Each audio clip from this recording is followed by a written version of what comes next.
Mining entrepreneurship is reshaping our industry, bridging the gap between hands-on experience and innovative business solutions. It's a path that demands grit, vision, and a deep understanding of the mining landscape. Today's guest is a CEO of a thriving mining services company and will uncover the unique challenges and opportunities faced by those who transition from the front lines of operations to the forefront of business leadership in the mining sector. Mahlodi Kelepa is the CEO of Baletsema Mining and Technology Services, a dynamic company at the forefront of innovation in the mining sector. With a rich background spanning 13 years in mining operations, Mahlodi brings a wealth of hands-on experience to a role as a business leader, making significant strides in providing cutting-edge solutions in the mining industry. Her journey from the operational side of mining to entrepreneurship offers a unique perspective on the industry's challenges and opportunities. In today's episode, we'll explore Mahlodi's transition from mining operations to entrepreneurship, her vision for the future of mining services, and the valuable insights she's gained along the way. Mahlodi, welcome and thank you so much for joining us. Thank you, Mahlodi, for inviting me. Look, you are running a successful mining company, but before we get to that, we just want to understand, you've got a solid background in mining. Just talk to us about your journey into mining. Okay, just like most mining engineers, my career started just after high school. Sure. I studied mining engineering at the University of Pretoria. And I was very fortunate to have gotten a bursary at the time. Mm-hmm. And I joined one of the big mining companies, coal mining companies, as a learner official. And yeah, I've been in the mining industry since then. That was in 2005. Sure. And I started as a learner official, grew through the ranks in production. And I was also fortunate during that time to have joined different mining departments, just to also diversify my mining knowledge. And yeah, up to underground manager, and later joined another big mining company as well. And I exited corporate then. I exited in 2013 to full-time run Baletsema Mining Services. Sure. So what is it about the mining space that you did not like? What are those challenges that hit you, and what was great about it? All right. I think I really enjoyed my career because one of the things that that happened when I was still in high school, when the mining industry the mining career was introduced to me, was the kind of working hours that you're gonna be working, the environment. So the company that I got a bursary from actually brought us to the mines and then made us spend a week just to have a feel and look of how your life is going to be like. And when I joined the mining industry, it was not too much of a shock. But obviously, when you start having a family, that's when I started getting or experiencing challenges, because your kids, your husband, you want to spend their weekends with you, but sometimes the mine is requiring. It requires you to be there, to sort out some of the things that you couldn't sort out during the week. So the long hours at the mine were my challenges.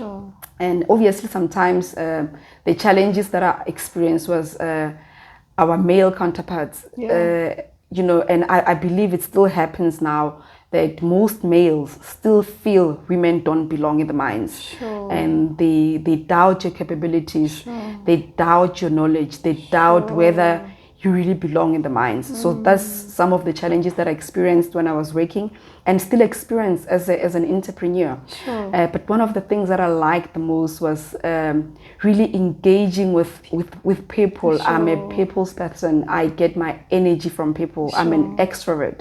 So spending time the whole day with people really just excited me. I loved it, and I still love it even now. So yeah. So did you always know you wanted to venture out into business, or the entrepreneurial bug hit you on your way to the top? Honestly, no, I didn't know I was going to be an entrepreneur. I think just like most graduates, when you enter your workspace, all you're looking forward to is to grow through the ranks. And that was the same with me. I got to the mines and I saw our managers, saw the different roles that they were, they held, and I saw myself as a general manager. As a woman general manager in my heels. That's where I saw myself. And yeah, things changed, and fortunately, as you grow in life, you meet people that influences how you do things and your decisions. And I'm very happy that my husband is a big part of my decision making. Sure. He always loved entrepreneurship. I supported him, and later on, the whole bug about entrepreneurship that spread to me, and we decided to both be entrepreneurs. I mean, there's a lot of people who are in the industry who will, in the future want to jump into entrepreneurship. So just talk to us about how the employment life or your time at work at the mines and operations prepared you for what you get to do today. Yeah, I think, like I said, at the time when I was employed, I didn't know I wanted to be an entrepreneur. But then I must say, a lot of experience that I got when I was in corporate actually prepared me for my life now. Yeah. So it's very important as an employee that every role you're in, every job that you're doing, you give it your best shot. Sure. You learn as much as possible. You make sure that you go an extra mile, because you don't know what the future holds, whether you're going to venture into business or get another job. But I think the fact that every role that I held at the time when I was in corporate, I gave it my best shot. Sure. I made sure I excel. I made sure I do way beyond what I was expected to do. And I was taking it as a learning. Every step I was taking it as a learning, where I didn't know, I would ask for help. I was not scared to tell people I don't know. And that helped me to actually learn. And I learned a lot. And when I moved to entrepreneurship, it's like it was just a replay of what I used to do in corporate, because most of the things are what I was doing. And likely we are running a mining business, and I'm a miner, and those are the things that I used to do. So it's very important that you give yourself, or you give the best shot of everything that you do, because you don't know where your career will lead you in the future. Would you say that having been in the operation has somewhat given you an advantage? Because I know there's a lot of people who, besides you guys, leaving the operations, going back to mining, there's somebody who's never been in mining, but they would somewhat want to join the space or bring their business into that space. Do you think that has somewhat given you an advantage? Definitely. And one of the biggest challenges that I have now is, for example, dealing with stakeholders like unions. And I was very fortunate that when I was still in corporate, when I was still an employee, I was given an opportunity to deal with unions myself. And I learned a lot from that. So it's really been a learning curve for me. And like I said, I put in every effort that I had at the time to make sure that I learn. And obviously the technical part of it, I made sure that I spend time on the coalface. I spend time on the coalface with the people that have been there, for longer. They know better. I know you're a manager, you're managing those guys, but then they know more than you technically. Absolutely. They've been there, they've done it. So I spend time with them. I made sure that I take some learning from them. So I think knowledge transfer at that time from them to me, it helped me a lot to easy my running of the business as a miner. It does not mean that a person that has not been in mining cannot run a mining business. But obviously, if you're from the mining field, it gives you a bit of advantage to run a mining business. How hard was it to leave a well-structured job at a reputable company where you're even doing fairly well, or exceptionally well for that matter, and jumping into something you're not even sure it's going to work out? Sure. It was hard. It was really hard, and especially because, like I said, I'm a people's person. I love spending time with people. I didn't know how it was going to be when I'm now running my own business. But then at that time when I decided I'm jumping out, the decision was made, and I had put in I drew up an exit strategy at the time. And my exit plan was 6 months. I knew 6 months prior that I was going to leave. So I made sure that I enjoy the 6 months to the best of my ability. I really enjoyed it. And that's when actually I also put effort in learning every little thing that I knew I was going to need when I was in business. But yeah, it was not an easy decision. I remember when I had to break the news to my team, to my management at the time that I'm leaving. Everyone was shocked because no one saw it coming.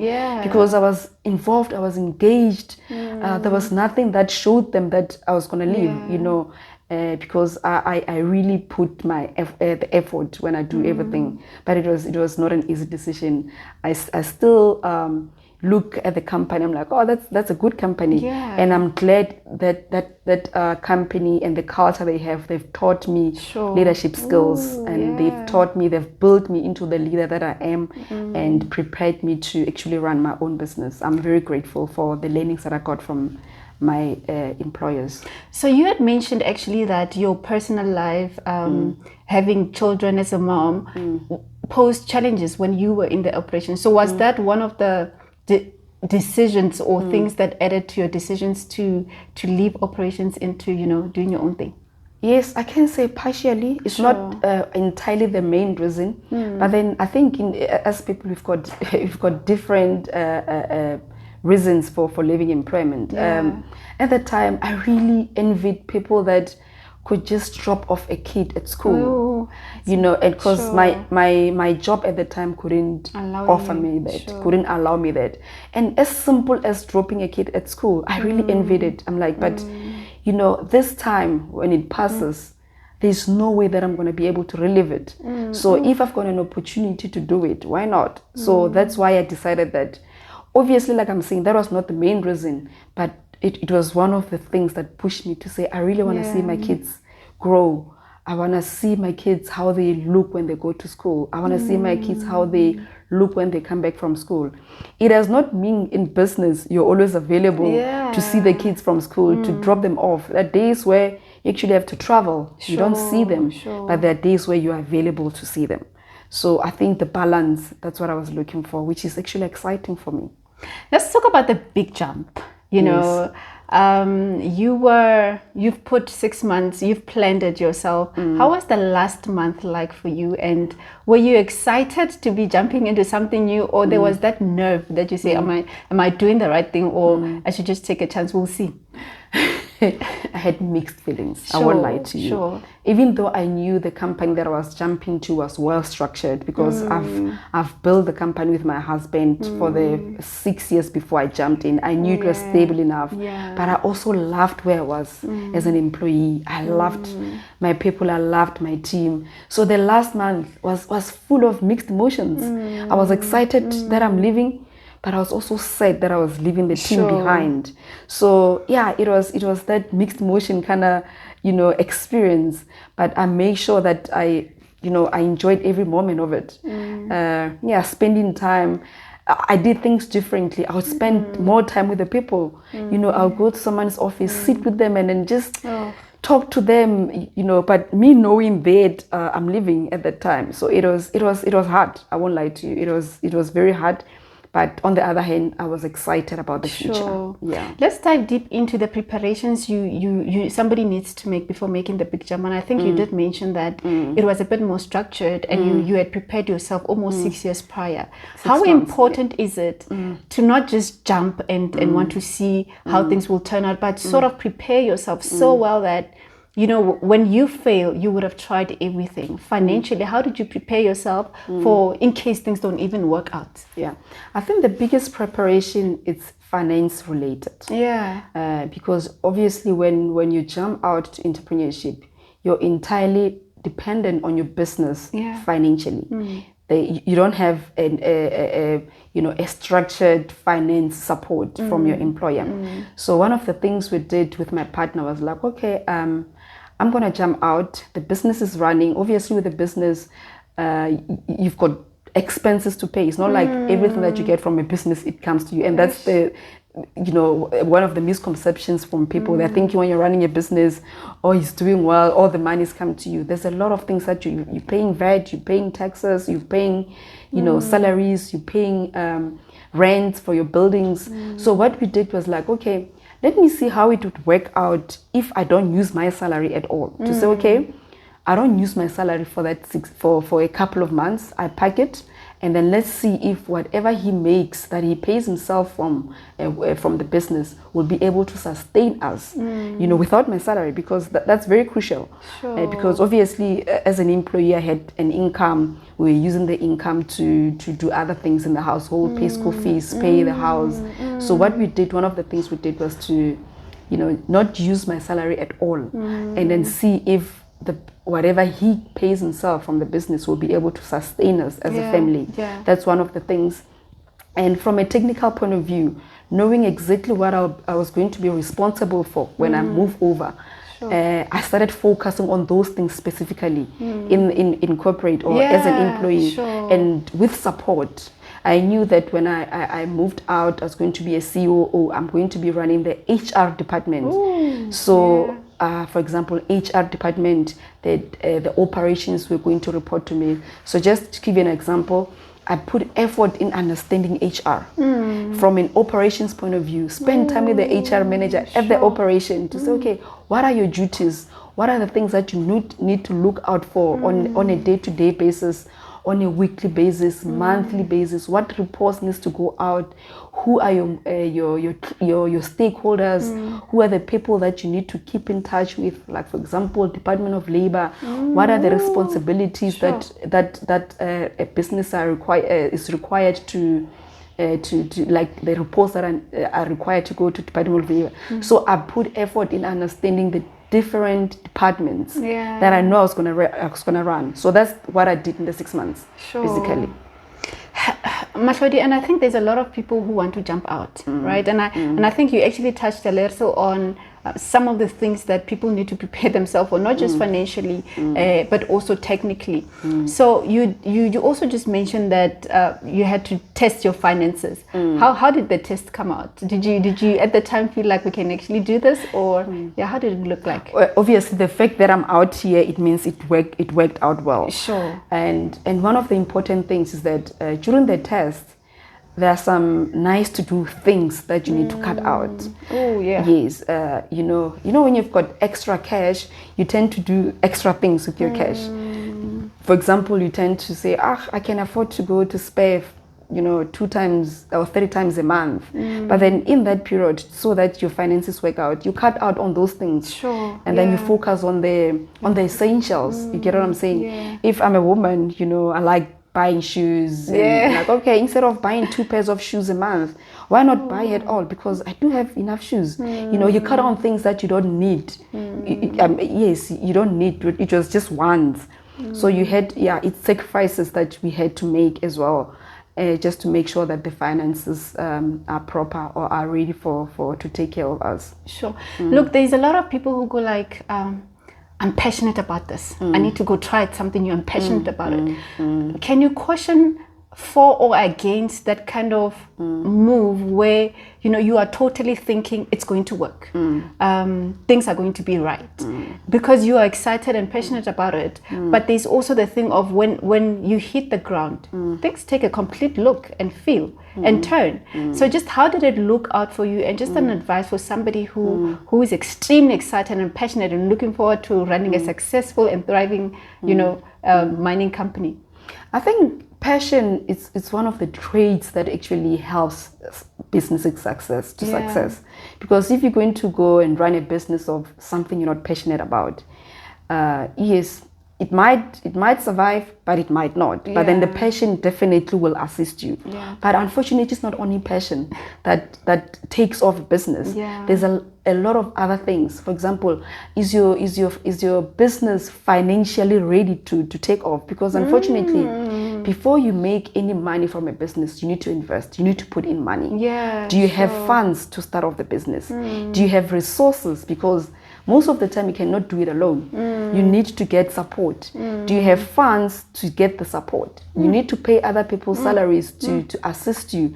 Do you have the right network? Do you know who you're going to speak to? Because you can't just decide, I'm jumping out, I'm going to do a business on anything like Bell's Construction Underground. Have you done it before? Do you know what it is about? Do you know who to talk to do that?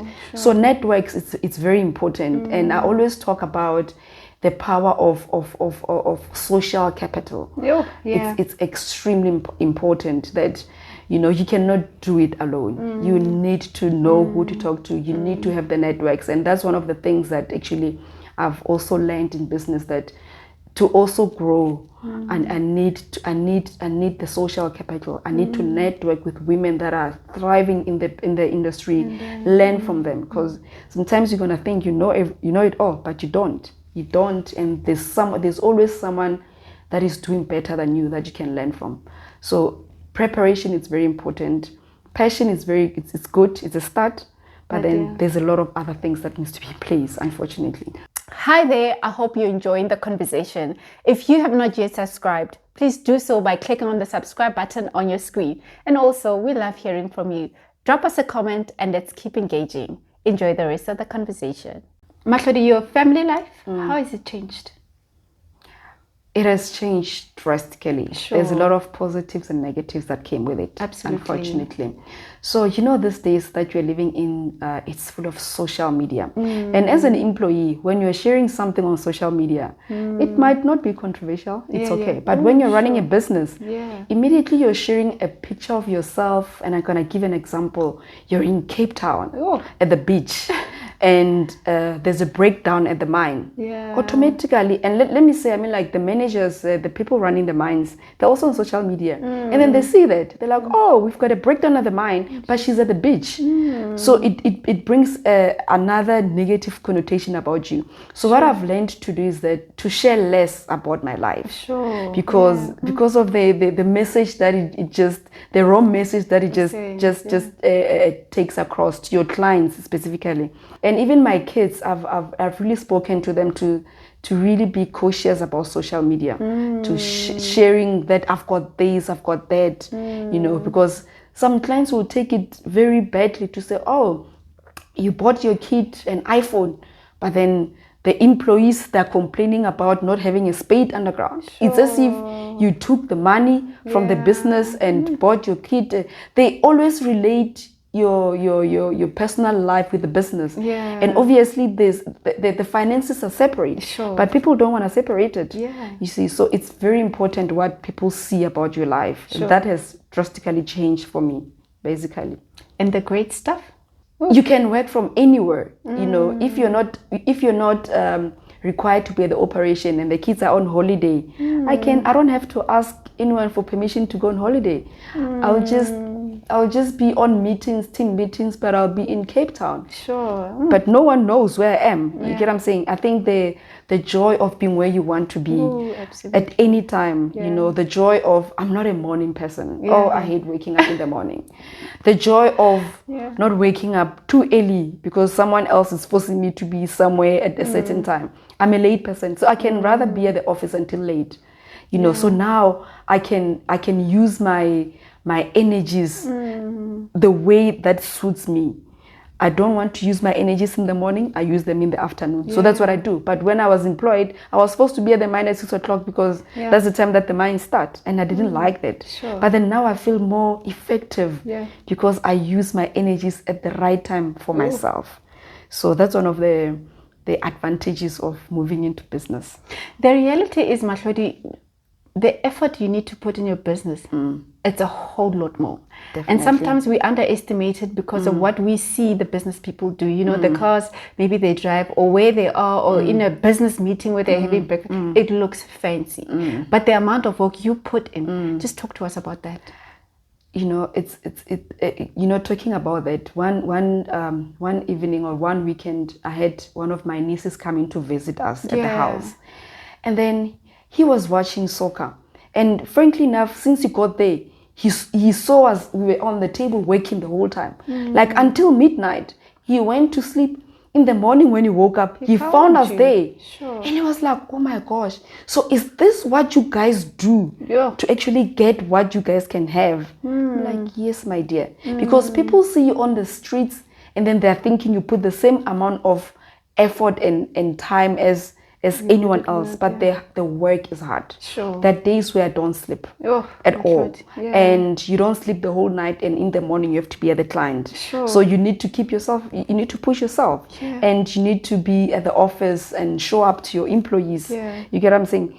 There are days where you don't sleep. There are days whereby you have to travel long distances and be back the next day and still make sure the household is running, the kids are fine. It gets extremely hectic. And there are times whereby, the business will stretch you financially. You'll be like, oh my gosh, but I don't have this kind of money. But then you'll have to make sure you make plans. You get what I'm saying? It gets really hard. It gets really hard to a point that you're like, okay, you know what? I'm not doing this anymore. And then you'll sit yourself down to say, but if not me, then who? And no one ever said it's easy. I've never had anyone telling me that it's easy. So why do I expect it to be easy? And one thing I've noticed is that those hurdles, those are the situations that make you. You don't learn from things that go easy. You don't. And what I've learned so far, and the strength that I have now in business, they are all from the hurdles that I had. Nothing was from an easy experience. So I take them as they come, and I take the learnings. Would you say that your solid mining background is a plan B, or there is no way we are returning from this? There's no way I'm returning to this. But not knowing the future.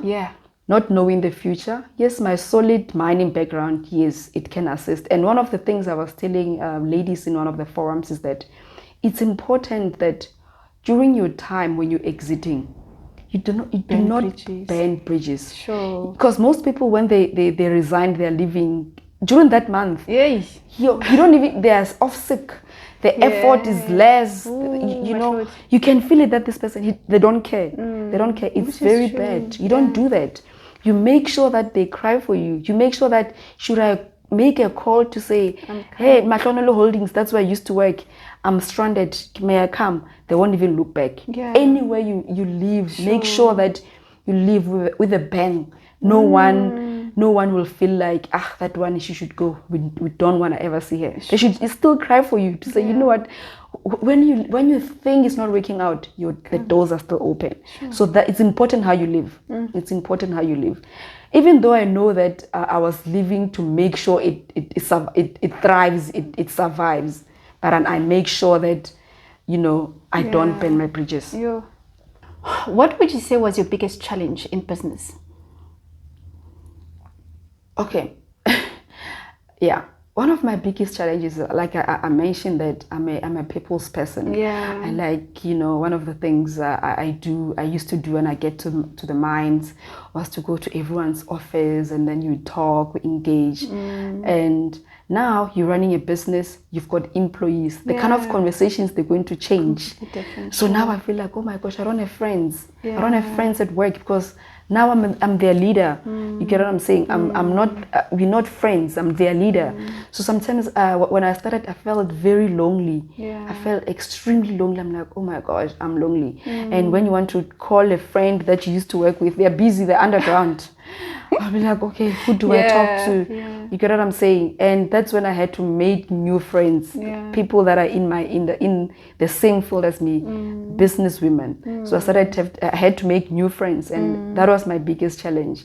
And the other challenge was that, like I said, most of the time, a woman's capability it's questioned in the mining industry. So when you go to a client to pitch your services, before you even talk, they're looking at you. You're a woman. You look very young, and then they ask themselves, where do you even know? Where did you even get experience about the services that you're going to sell to us? You get what I'm saying? So people question your capabilities even before you talk. And the fact that you're a woman. I know that the trend is changing, but it's changing very slow for women. There's still a lot of people or men that believe we don't belong, but we're doing very well. We're doing hard. There's associations such as Women in Mining South Africa, like WIMSA, Women in Mining Business, WIMBIZ, that are really trying to break those stereotypes in the industry to show that no, women are here and they're here to stay, and we are capable and we are ready. And they're really doing well in terms of taking the weight out there to say we're here and we're capable. And what has been something you're so proud of, having moved into the business space, and something that sort of fulfills you more, like, this is it? All right. I think, seeing the fact that I put bread on someone's table. Absolutely. You know, every time I go to the operations and I look at the employees, I look at them, I'm like, if I don't make this business survive, all these people will suffer. So I think it goes beyond you. Yeah. After a certain period, it goes beyond you, because at the moment I've got 138 employees. Beautiful. All those employees, they depend on Baletsema to thrive. Come on. If anything happens to Baletsema, all those 38 people and their families will suffer. So their responsibility is beyond me and my family. Yeah. It's actually extended to those employees and their families. You know, when I get to the office and I see cars parked outside, I'm like, if this person doesn't get a salary at the end of the month, they won't be able to pay for that car. Sometimes I see their kids. If I don't pay this person a salary, that kid won't have school fees to pay at the end of the month. So it goes beyond you. The responsibility goes beyond you, definitely, when you start running a business, because so many people depend on the business to thrive. Mahlodi, describe the hardest day as a business person that you've ever had. Okay, I think one of the hardest days was when I'm thinking of two at the moment. We can share both. Is when we're doing wage negotiations with unions, because salaries or wages to employees are your biggest expense. You're in a wage negotiation session with unions, and they're stuck with extremely expensive demands. Sure, yeah. That they threatens you that if you don't offer those demands, they're closing you down. Sure. That's one of the most difficult things, because you need to find a common ground at the end of the day. Sure. So that's and it's the most stressful thing. For me, is wage negotiations with unions. It's extremely stressful, because if you don't find a common ground, there is a risk of actually stopping your operations. And the other challenge is when, you know, sometimes in business, when things go wrong, they go wrong. Oh, Jesus. When you have, you know, for example, one of our services that we're offering to one of our clients, it's belts underground. And if a belt conveyor is not moving, it means the operation is on stop. Yeah. Ooh. Then you cannot take out the ore from underground. So there are times whereby the belts just don't run. The breakdowns, you fix one, immediately after that something else happened, and then you'll find that the whole day you've just been having one breakdown after the other. And the client wants you to be there to say, madam, your belts are not running. Come and sort it out. You're there, and your employees have been trying to sort out the issue. They're exhausted, and you're looking at them, they're like, these people are exhausted. And not that they don't know what they're doing, but it's just because it's just that one bad day. You know, it's just one bad day. And that's one of my worst days, when breakdowns just happen the whole day. And the minds are on stop. And you feel like, oh my gosh, do I even know what I'm doing here? You start even questioning your capabilities yourself, to say, am I really capable of doing this? So it's one of the challenging things. How do you replenish yourself when the going gets tough? How do you feed yourself? How do you get yourself going? Honestly speaking, one of the things I've noticed in business, and which is different from corporate, is that there's no such a time whereby they're saying, especially if you're a business owner, there's no such as taking leave. It doesn't happen. You know, when I was an employee, I'll know if I take 10 days out, whoever that is responsible is completely in charge. But when you're running a business, there's no such. So what I usually do is, during the week, I don't have to wait for a weekend. During the week, when I see things are in control, I switch off. Even if it's a Monday or it's a Wednesday, then I just decide, okay, things are under control. Today, I'm not touching the laptop. Today, I'm not doing anything. I'll only respond to anything that is urgent. I'll even tell my team that, please, guys, try to resolve whatever that you can.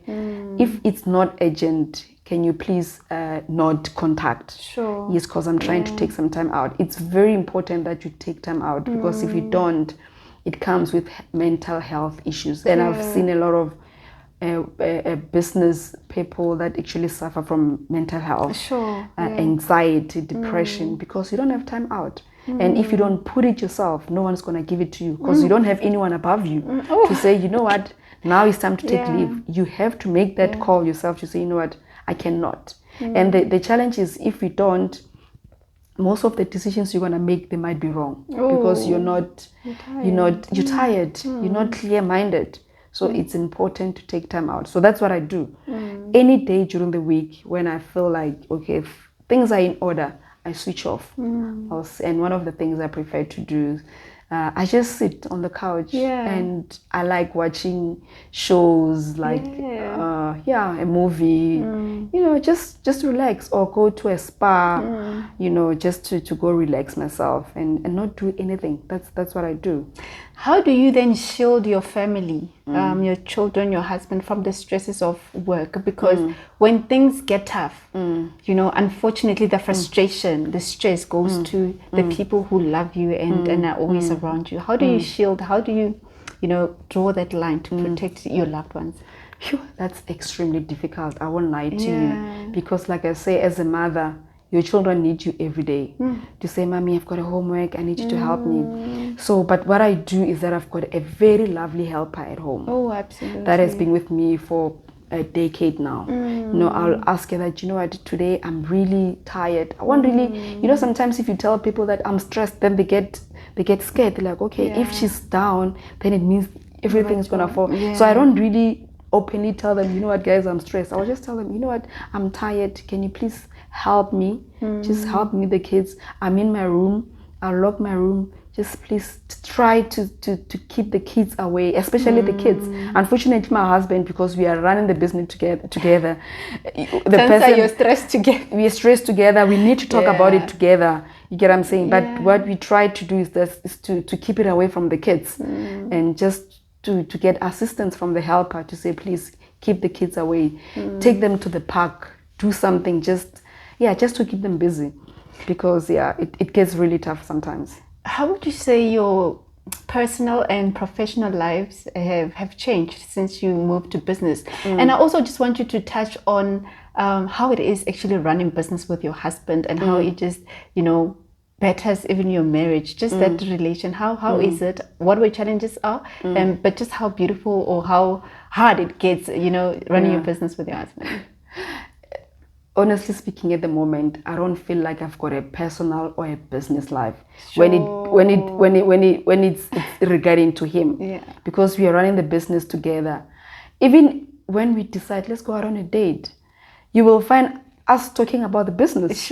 We try, like our life is revolving around the business. Even though we'll try to say, okay, let's try, but then what else do we talk about? Because what happens, remember when I was in employment, when I come back to work, when I talk to him, I'll talk to him about what happened at work. Like, oh, this and this happened, you know, my friend this and this. But then now my friends are business people.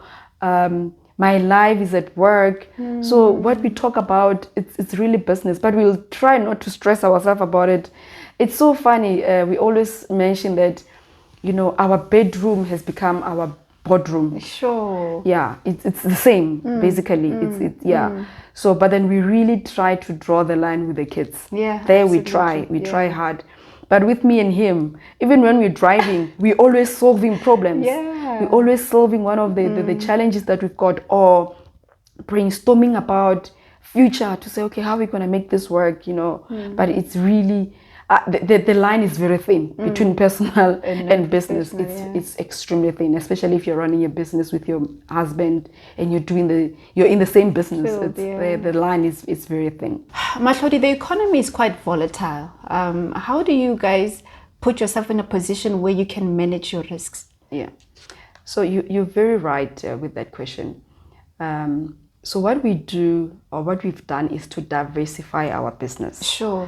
So, for example, there's different commodities in the mining sector. Sure. When we started, we were in one commodity. But what we did is that it's also to start looking for business in other commodities. Yeah. For example, we now know that, for example, the platinum price is struggling. So what companies usually do when a commodity price is struggling is to cut costs. And when they cut costs, what they do, they go to the cost. Yes, as a supplier or as a contractor, service provider, you're a cost.